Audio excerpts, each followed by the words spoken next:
दोस्तों आज भले ही खाड़ी के देशों में एक भयंकर युद्ध चल रहा हो, लेकिन आज से 10 सालों बाद अगर भारत किसी भयंकर युद्ध में फंसता है तो हम आसानी से निकल पाएंगे, क्योंकि उस समय भारत के पास न सिर्फ अपना खुद का फाइटर जेट होगा बल्कि उस फाइटर जेट में लगा हुआ इंजन भी भारतीय होगा। जी हाँ, डीआरडीओ ने उस प्रोजेक्ट पर काम करना शुरू कर दिया है, जिसके लिए डीआरडीओ को कई लोग पिछले कई सालों से कोस रहे थे। इसलिए डीआरडीओ की इस बड़ी तैयारी पर कमेंट बॉक्स में जय हिंद जरूर लिखिएगा, क्योंकि डीआरडीओ ने अब भारत के अपने खुद के 110 किलो न्यूटन थ्रस्ट वाले इंजन पर काम करना शुरू कर दिया है। भारत इस इंजन को एक लंबे समय से तैयार कर रहा है, लेकिन ऐसे इंजन बनाने में अमेरिका, फ्रांस, जर्मनी जैसे देशों को कई दशक लग गए, तो भारत को भी समय लगना तय है। अब जब भारत अपनी खुद की टेक्नोलॉजीज डेवलप कर रहा है तो समय लगेगा, लेकिन हम ज्यादा दूर नहीं है अपने खुद के इंजन से। डीआरडीओ ने इस बार पूरी कमर कस ली है कि इंजन की हर एक कमी को समय से पहले दूर किया जाएगा और समय पर इस इंजन की डिलीवरी होगी। सिर्फ इतना ही नहीं, बल्कि भारत जिस इंजन को बनाने पर काम शुरू कर चुका है वो इंजन इतना ज्यादा किफायती होगा कि हम कई गरीब देशों को और कई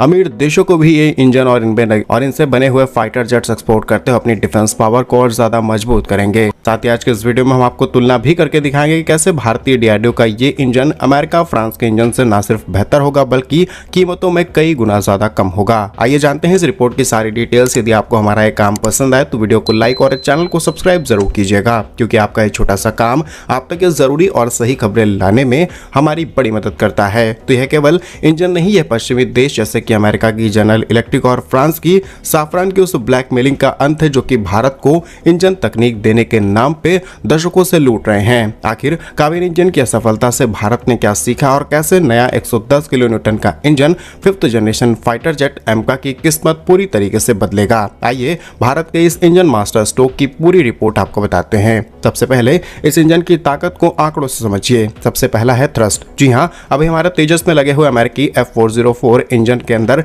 करीब 84 यानी 84 किलो न्यूटन का थ्रस्ट जनरेट होता है, लेकिन भारत का यह इंजन 110 किलो न्यूटन के थ्रस्ट वाला होगा, जो कि भारी लड़ाकू विमानों को भी आसानी से उड़ा सकता है। दूसरा, इसकी सुपर क्रूज तकनीक। जी हाँ, इस इंजन के साथ भारत का एमका यानी कि एडवांस मीडियम कॉम्बैट एयरक्राफ्ट बिना आफ्टरबर्न चलाए सुपरसोनिक रफ्तार से उड़ सकेगा, और यह दुनिया के गिने चुने देश जैसे कि यूएस, चाइना, रूस के पास ही मौजूद है। और स्वदेशी कोर। इस बार डीआरडीओ पुराने कावेरी इंजन की गलतियों को सुधारते हुए नए सिंगल क्रिस्टल ब्लेड तकनीक का इस्तेमाल करते हुए इस इंजन को तैयार करेगा, जिसमें ये ब्लेड्स उस टेम्परेचर को झेल सकती हैं जो कि किसी फाइटर जेट में हवा में जनरेट होता है, और ये टेम्परेचर 1500 डिग्री सेल्सियस से भी ज्यादा हो सकता है। इसीलिए ये ब्लेड्स मेल्ट ना हो जाए, तब हर एक सिचुएशन के हिसाब से इसे तैयार किया जाएगा। सिर्फ इतना ही नहीं, बल्कि भारत को अपने इंजन क्यों बनाने पड़ रहे हैं, इसके पीछे 3 बड़े कारण हैं। जरा ध्यान से सुनिएगा। पहला है ब्लैकमेलिंग। जब भी भारत इंजन चाहिए होता है, अमेरिका, फ्रांस या फिर किसी भी देश से हम इंजन मांगते हैं, तो यहाँ पर एंड यूजर मॉनिटरिंग और तकनीक साझा करने से ये देश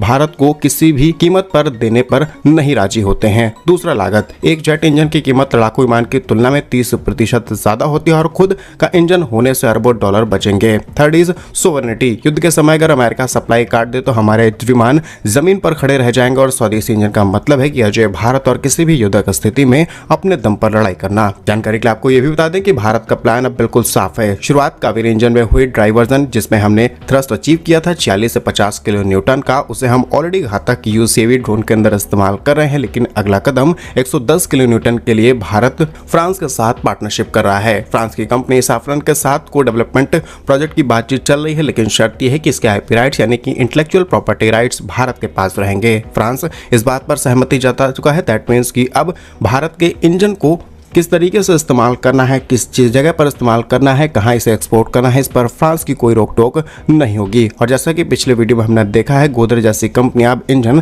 असेंबलिंग में पूरी तरीके से शामिल हो चुकी हैं और प्राइवेट प्लेयर्स ने जिम्मा उठाना शुरू कर दिया है। अब इस पूरी रिपोर्ट पर एक्सपर्ट्स का मानना है कि इंजन बनाना रॉकेट साइंस से भी मुश्किल है, इसलिए भारत को लंबा समय लग रहा है। एक जेट इंजन में हजारों पुर्जे होते हैं, ध्वनि की रफ्तार से घूमते हैं। अगर भारत 2030 तक 110 किलो न्यूटन का इंजन पहला सफल ट्रायल कर लेता है तो भारत दुनिया का 5वां देश बन जाएगा, जिसके पास अपने खुद के 5th generation fighter jet engine होंगे। अब ताकत की बात की जाए कि भारत का ये इंजन अमेरिकी इंजन से कितना ज्यादा ताकतवर होगा, जरा इसे ध्यान से समझिएगा। यहाँ अमेरिका के पास जनरल इलेक्ट्रिक के F414 इंजन है, जिसके अंदर 98 किलो न्यूटन का थ्रस्ट जनरेट होता है। अब इस इंजन का इस्तेमाल हम तेजस MK2 के अंदर कर रहे हैं, लेकिन इसके लिए जहां एक समय पहले हमने $1 बिलियन में इस इंजन की डील फाइनल की थी, अब अमेरिका उसी इंजन की कीमत $1.5 बिलियन वसूल रहा है। सिर्फ इतना ही नहीं बल्कि इस इंजन की 80% टेक्नोलॉजीज भारत को शेयर की जाएंगी।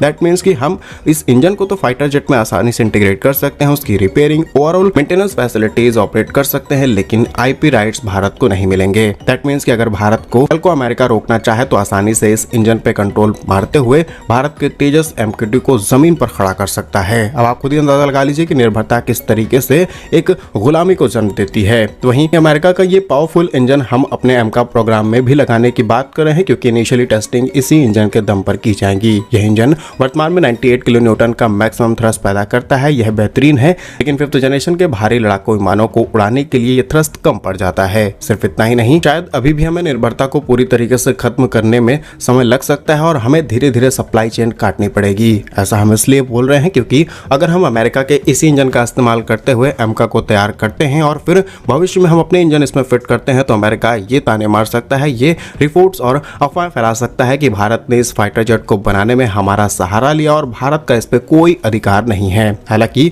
सारी टेक्नोलॉजी, सारे राइट्स भारत के पास रहेंगे। भारत जैसे चाहे वैसे तेजस MK-2 का एमका का इस्तेमाल कर सकता है, लेकिन अमेरिका इस चीज पर नेगेटिव मार्केटिंग कर सकता है। आपने देखा होगा कि भारतीय तेजस के साथ गिनी चुनी 3 दुर्घटनाएं हुई हैं और इन 3 दुर्घटनाओं को किस तरीके से ग्लोबल मीडिया ने प्रेजेंट किया है, ताकि जो ब्राजील, अर्जेंटीना, वियतनाम जैसे देश भारत से फाइटर जेट यानी तेजस खरीदने की बात कर रहे हैं, वो इन्फ्लुएंस्ड होकर के अमेरिकी फाइटर जेट खरीद लें। जबकि अमेरिका ने जब F-35 तैयार किया, चीन ने अपने फाइटर जेट तैयार किए, तुर्की ने तैयार किए, फ्रांस ने तैयार किए, तब ये सैकड़ों बार ऐसी दुर्घटनाओं का सामना कर चुके हैं। इसके बावजूद भी बहुत गिने चुने आर्टिकल्स और खबरें देखने को मिलते हैं, लेकिन अगर आप तेजस के बारे में एक गूगल सर्च मारेंगे तो आपको हजारों आर्टिकल्स मिल जाएंगे। आप समझ सकते हैं कि किस तरीके से भारत को दबाने की कोशिश की जाती रही है। अगर और भी ज्यादा डिटेल्स आपको बताएं तो भारतीय 110 किलो न्यूटन इंजन के जैसे ही हम साफ हो जाता है कि इसके नाम से ही साफ पता चलता है कि भारत इतने ही पावर से तो शुरुआत करेगा। यह 12% ज्यादा पावरफुल होगा अमेरिकी इंजन से, जो कि